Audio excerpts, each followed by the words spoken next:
Bonjour. J'aurais souhaité le bonjour aux personnes habituelles, mais tout particulièrement aux personnes de passage. Donc bien le bonjour, vous êtes ici chez vous. Que le Seigneur puisse vous bénir et nous bénir tous ensemble. Je remercie aussi Samy et Thomas d'être venus nous donner cette information pour le week-end prochain. Je pense que pour les enfants, ça va leur faire du bien d'être entre eux. Nous allons ouvrir la parole de Dieu en Actes, chapitre 9, du verset 1 à 20. Est-ce que quelqu'un veut lire le passage? Est-ce que toi, Mireille, tu voudrais le lire? Oui, 1 à 20.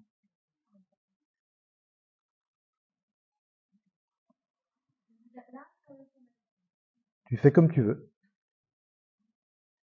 Cependant, Saul, respirant encore la menace et le meurtre contre les disciples du Seigneur, se rendit chez le souverain sacrificateur et lui demanda des lettres pour les synagogues de Damas, afin que, s'il trouvait des partisans de la nouvelle doctrine, hommes ou femmes, il les amena liés à Jérusalem. Comme il était en chemin et qu'il approchait de Damas, il tomba par terre et il entendit une voix qui lui disait « Saul, Saul, pourquoi me persécutes-tu » Il répondit « Qui es-tu, Seigneur ?» Et le Seigneur dit « Je suis Jésus, que tu persécutes. Il te serait dur de regarder contre les aiguillons. » Tremblant et saisi d'effroi, il dit « Seigneur, je ne sais pas. » Et le Seigneur lui dit « Lève-toi, entre dans la ville, et on te dira ce que tu dois faire. » Les hommes qui l'accompagnaient demeurèrent stupéfaits. Ils entendaient bien la voix, mais ils ne voyaient personne. Saul se releva de terre, et quoique ses yeux fussent ouverts, il ne voyait rien. On le prit par la main et on le conduisit à Damas.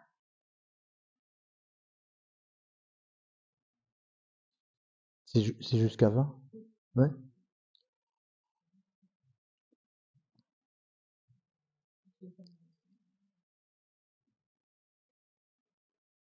Il resta 3 jours sans voir et il ne mangea ni ne but rien. Or, il y avait à Damas un disciple du nom d'Ananias. Le Seigneur lui dit dans une vision, Ananias. Ananias. Il répondit, me voici, Seigneur. Le Seigneur lui dit alors, lève-toi, va dans la rue qu'on appelle la droite, et dans la maison de Judas, un dénommé.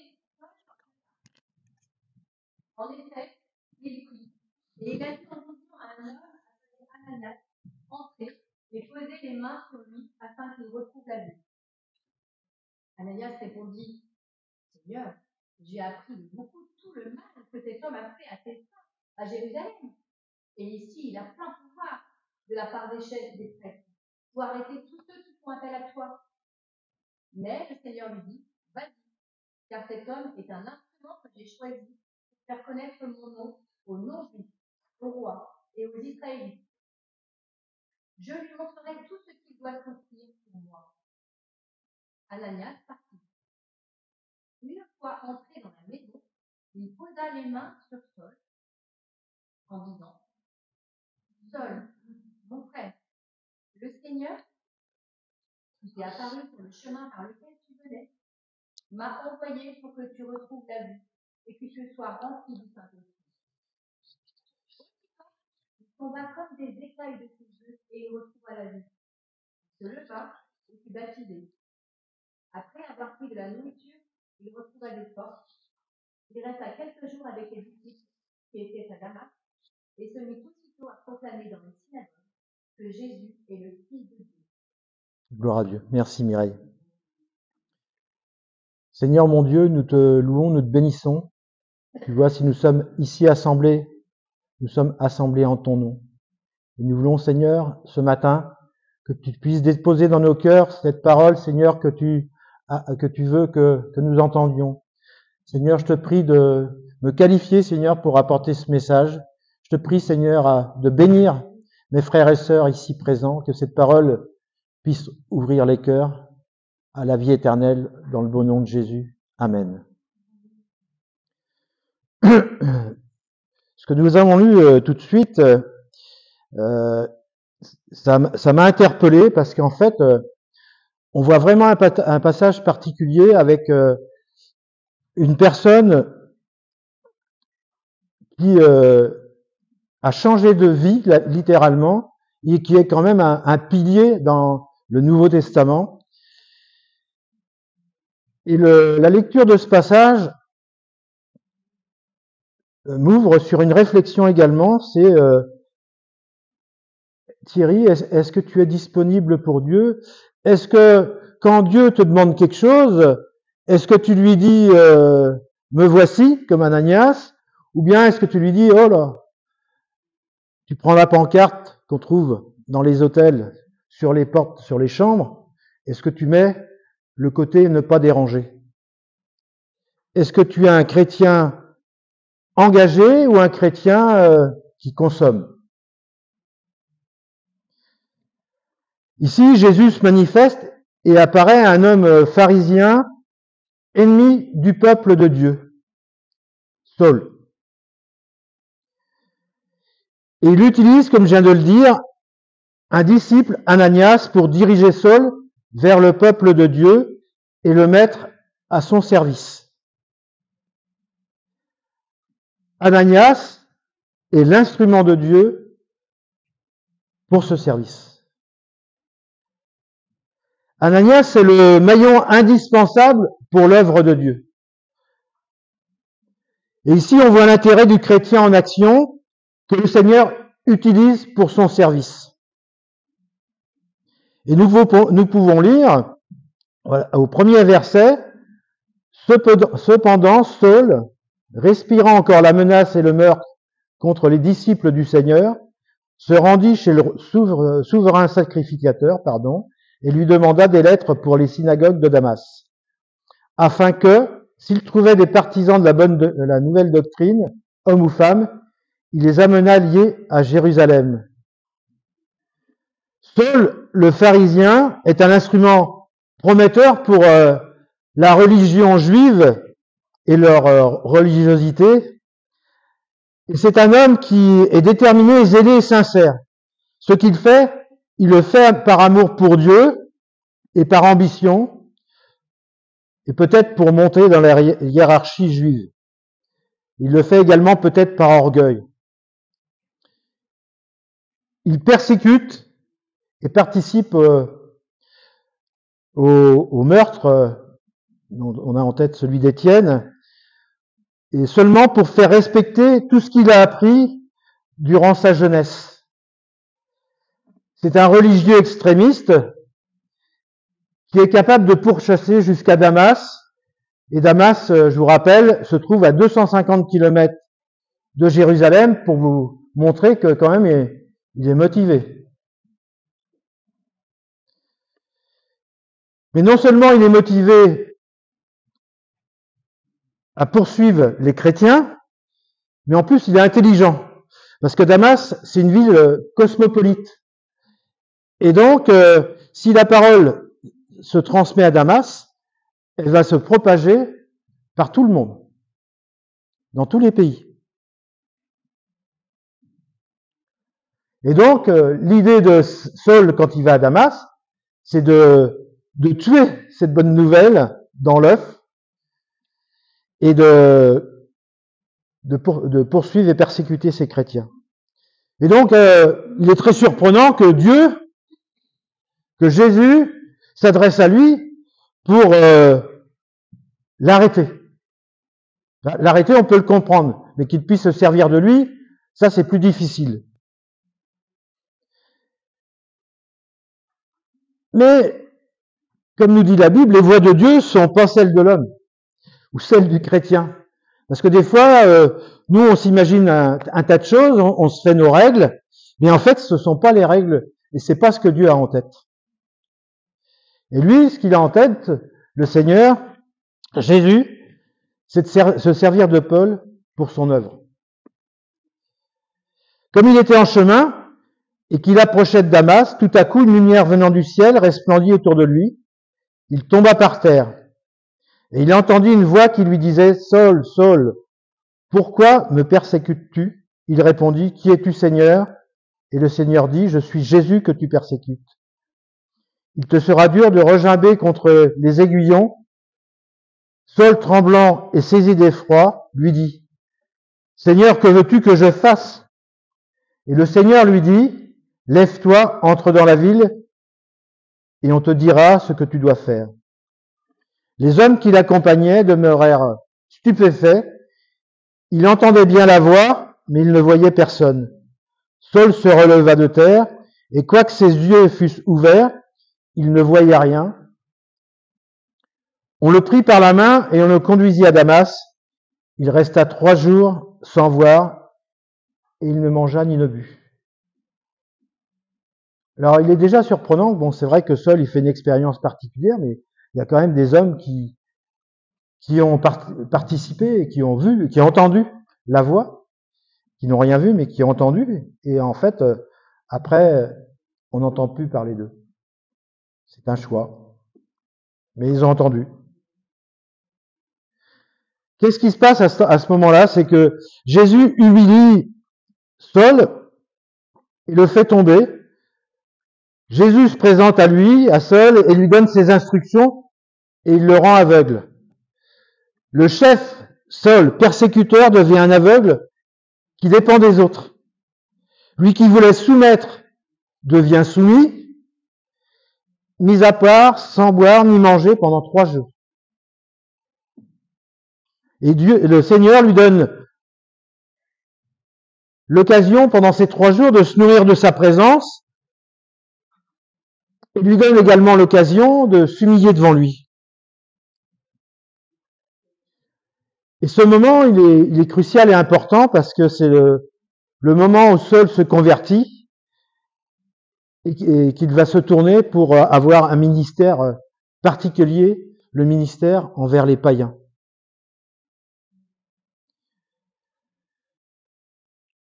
Le verset suivant, il parle de nous, à travers Ananias. Il y avait à Damas un disciple nommé Ananias.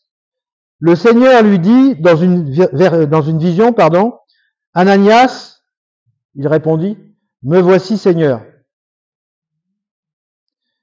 Le Seigneur ici, il utilise une personne qui adhère et qui applique la doctrine du Maître. Ananias, le disciple de Jésus, il présente 3 qualités essentielles du disciple. Il écoute, il entend et il répond. Je pourrais dire en plus, il agit. Me voici, Seigneur. Il le dit, Ananias, en signe de disponibilité, de soumission à la volonté du Seigneur. Quand on lit ça, on a l'impression que Ananias, il est sur la brèche, il attend qu'une chose, c'est de pouvoir le servir, le Seigneur. Il est prêt à répondre à la moindre sollicitation de son maître. Ananias est le type parfait d'homme que Jésus recherche, parce que Jésus il recherche des personnes consacrées et dévouées. Et le Seigneur, ce matin encore, et tous les jours, nous appelle à l'écouter, à entendre et à répondre. La question ce matin, c'est que lui répondons-nous? Quelle réponse nous faisons? Le Seigneur lui dit, lève-toi, va dans la rue qu'on appelle la droite, et cherche dans la maison de Judas un nommé Saul de Tarse, car il prie. Et il a vu en vision un homme du nom d'Ananias qui entrait et qui lui imposait les mains afin qu'il recouvrât la vue. Ce qui arrive à Ananias dans notre texte pourrait très bien arriver aujourd'hui ou demain, parce que Dieu ne change pas. Il peut très bien utiliser quelqu'un de nous par le même procédé pour l'utiliser et pour aller chercher quelqu'un complètement opposé à sa parole. Le Seigneur prépare les événements et les différentes étapes de sa mise en place, de son action auprès de Saul. et il transmet ses directives à Ananias. Et quand on voit ce passage et ce qu'il demande à Ananias, on peut se dire, Ananias, il est complètement effrayé et on peut le voir blanchir. Ananias répond au Seigneur, j'ai appris de plusieurs personnes tous les maux que cet homme a fait à tes saints dans Jérusalem. Il a ici des pouvoirs de la part des principaux sacrificateurs pour lier tous ceux qui invoquent ton nom. On peut imaginer, étant en 39-45, notre famille a été décimée par la Gestapo et on nous demande, en tant que chrétiens, d'aller rendre visite aux responsables de la Gestapo et de parler à cet homme sanguinaire et de lui présenter en plus tous les juifs cachés de notre région. Comment on réagirait? Quelle serait notre réaction? Et pourtant, c'est exactement ce que demande Jésus à Ananias.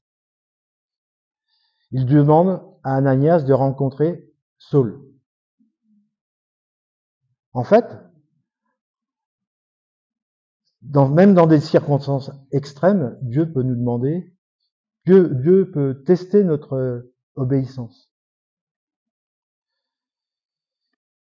Le Seigneur lui dit, va, car cet homme est un instrument que j'ai choisi pour porter mon nom devant les nations, devant les rois, devant les fils d'Israël, et je lui montrerai tout ce qu'il doit souffrir pour mon nom.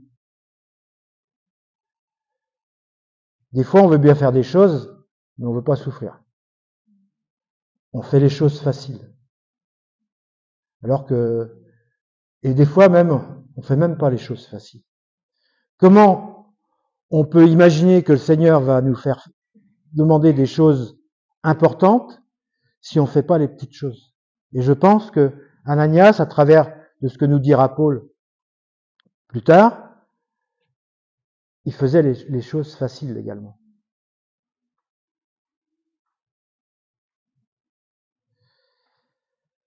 Ananias, il est bien de la même nature que nous,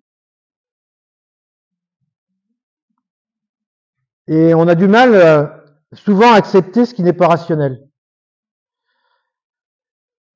Souvent, notre intelligence va se limiter à ce qu'on voit et à ce qu'on connaît. Et bien souvent, à cause de ça, on limite les voies de Dieu.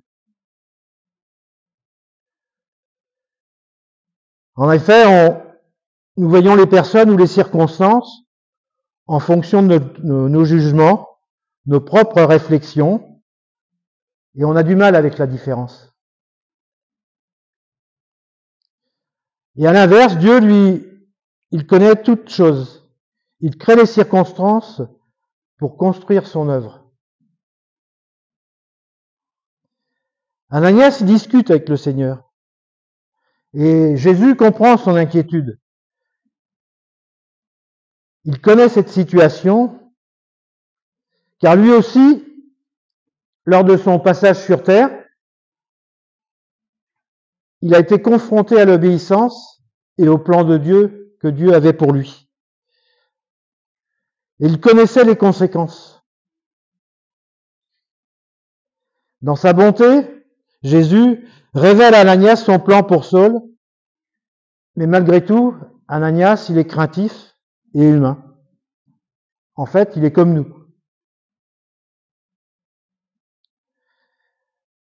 Ananias, il sort, et lorsqu'il arrive dans la maison, il impose les mains à Saul.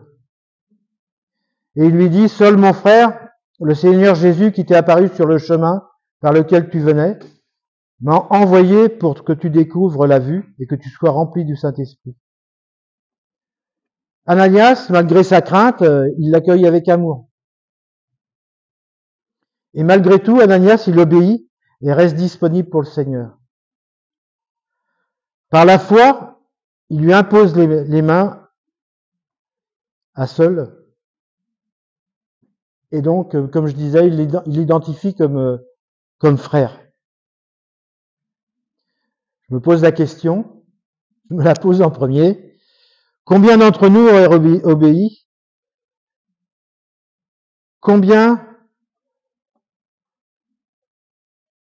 auraient avancé par la foi et se seraient consacrés?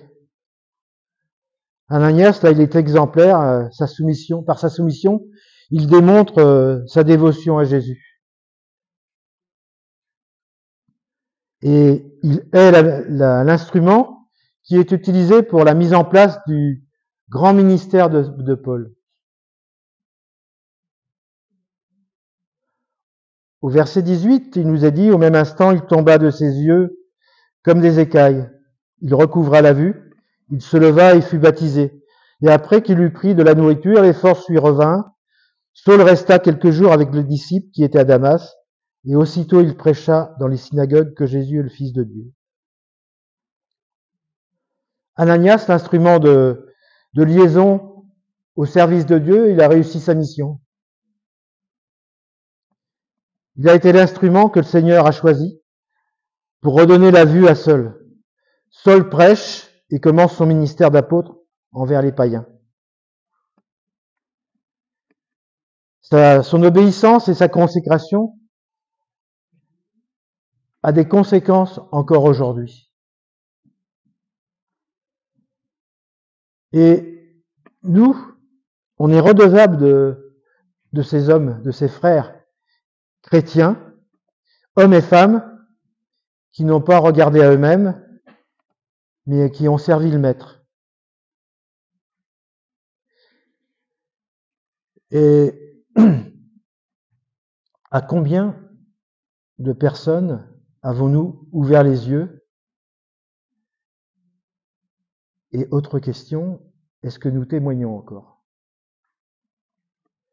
Est-ce que nous sommes soumis à notre chef? Est-ce que nous travaillons pour lui?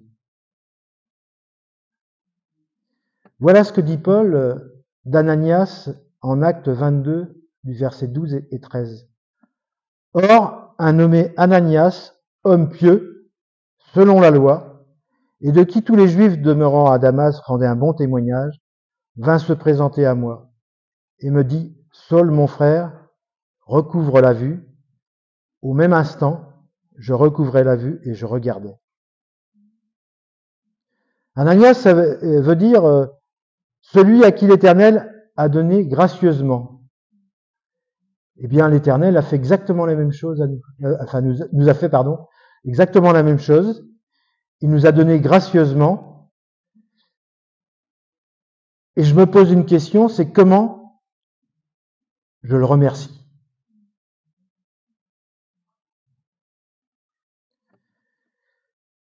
Ananias, l'homme pieux. La piété, c'est à la fois un amour respectueux pour les choses de Dieu et le respect des règles qui en sont les piliers, en fait. Dans la Bible, la piété signifie honorer Dieu de tout cœur, de toute son âme et de toute sa pensée. Et la piété, comment elle se manifeste? Eh bien, elle se manifeste par les gestes, par l'amour fervent pour Dieu. En 1 Timothée 4:8, il est dit « Exerce-toi la piété, car l'exercice corporel est utile à peu de choses, tandis que la piété est utile à tout, ayant la promesse de la vie présente et de celle qui est à venir. » Alors on voit que Ananias est un homme pieux, disciple de Jésus, disponible et à l'écoute, mais il est malgré tout craintif, humain. Mais il est réaliste, obéissant et soumis au Saint-Esprit. Il accueille avec amour et c'est un instrument de liaison. Ça fait beaucoup de qualités. Et ce sont des qualités que l'on doit rechercher au quotidien pour avancer dans la justice du Seigneur, dans sa parole et dans sa vie, avec lui. Alors, quelle est ma réponse quand le Seigneur veut m'utiliser? Est-ce que je suis à l'écoute? Est-ce que j'entends? Est-ce que je réponds comme Ananias? Me voici, Seigneur.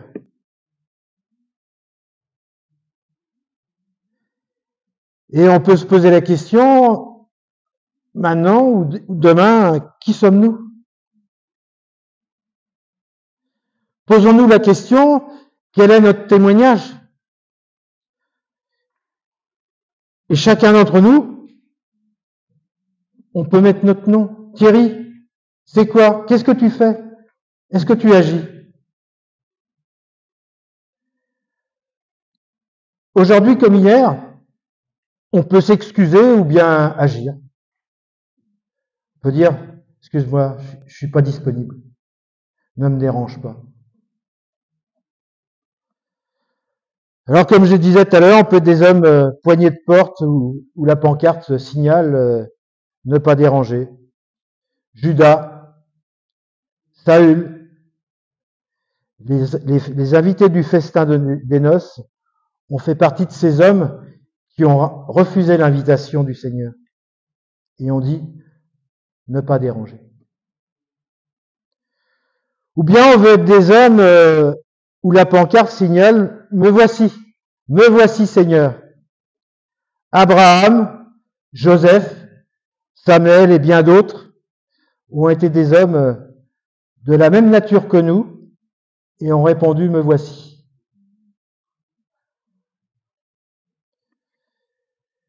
Ananias, Abraham, Joseph et Samuel ont tous eu le réflexe de répondre à un appel par l'expression me voici. Tous ont le point commun d'avoir su se préparer sous le regard et la volonté de Dieu. Ils se mettaient au service de la collectivité et nous, tout comme eux, on peut reléguer notre orgueil, nos ambitions au placard. Des fois, on a des ambitions, on a besoin d'être en évidence ou d'avoir un poste de choix dans l'Église. Alors, si c'est notre ambition, on n'est pas dans la volonté du Seigneur. Parce que dans l'Église, on doit être dans le service. Donc si par contre nous servons Dieu dans la discrétion et l'humilité, et que nous sommes à son écoute, me voici, alors le Seigneur, il va se servir de nous, comme Ananias. Ce qu'il faut, c'est juste savoir attendre le moment, se préparer. Et un jour, le Seigneur va avoir besoin de nous. Jésus dit lui-même en Hébreux, chapitre 10, au verset 9, « Voici, je viens pour faire ta volonté. » Il abolit ainsi la première chose pour établir la seconde. C'est en vertu de cette volonté que nous sommes sanctifiés par l'offrande du corps de Jésus-Christ une fois pour toutes. Et nous marchons par la foi. Et pour finir, ce passage nous rappelle que le Seigneur a obéi à son Père. Il a quitté son ciel de gloire pour venir nous sauver. Il n'a pas trouvé d'excuse pour ne pas accomplir le plan de Dieu que Dieu avait prévu pour lui. Comme Isaac portait le bois en montant avec Abraham au pays de Morija, Jésus-Christ a porté sa croix, sachant que comme Abraham, c'est Dieu qui portait le couteau et le feu. Il savait que le moment venait et que c'était lui l'offrande et l'holocauste pour le sacrifice. Il n'a pas reculé, il a tout accompli. Il a été le sacrifice vivant et parfait. Et il est dit en Isaïe 8, verset 18, « Me voici, moi et les enfants que l'Éternel m'a donnés. Nous sommes des signes et des présages en Israël de la part de l'Éternel, des armées, qui habite sur la montagne de Sion. »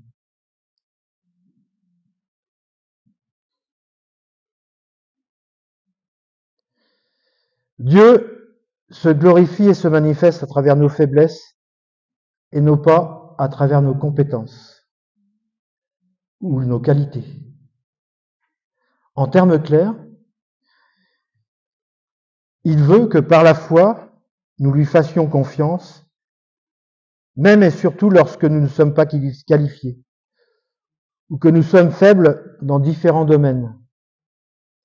Dieu est suffisamment puissant pour solutionner n'importe quelle situation. Je dirais même qu'il n'a même pas besoin de nous s'il veut solutionner les problèmes. Mais nous sommes là justement pour le servir. Il veut se servir de nous. Et souvent, il préfère procéder par étapes.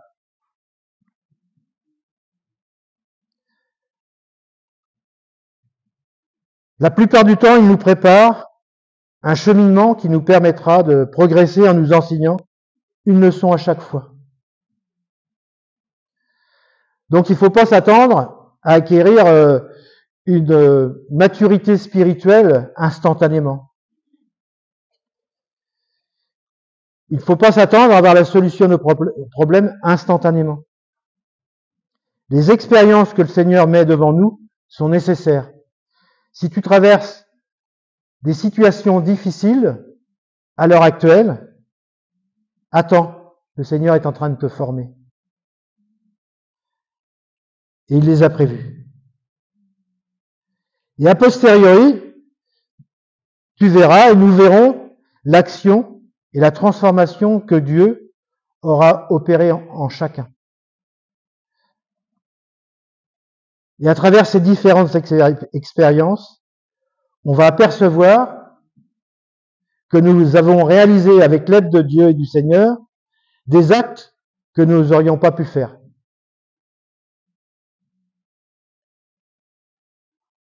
Et des actes que nous pensions irréalisables. Et ma prière ce matin, c'est Seigneur, aide-moi et fortifie-moi pour que, comme Ananias, je sois capable, par la foi, de suivre tes directives, Seigneur. Que je sois capable d'entendre, d'écouter et d'agir. Que Seigneur, que je ne sois pas, Seigneur, à mon service, mais à ton service et au service de mes frères et sœurs. Seigneur, œuvre dans ma vie et dans mon cœur, afin de pouvoir, Seigneur, aller plus loin avec toi.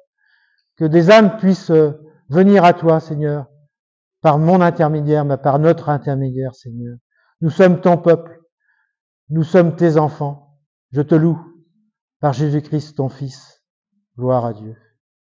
Merci, Seigneur. Amen.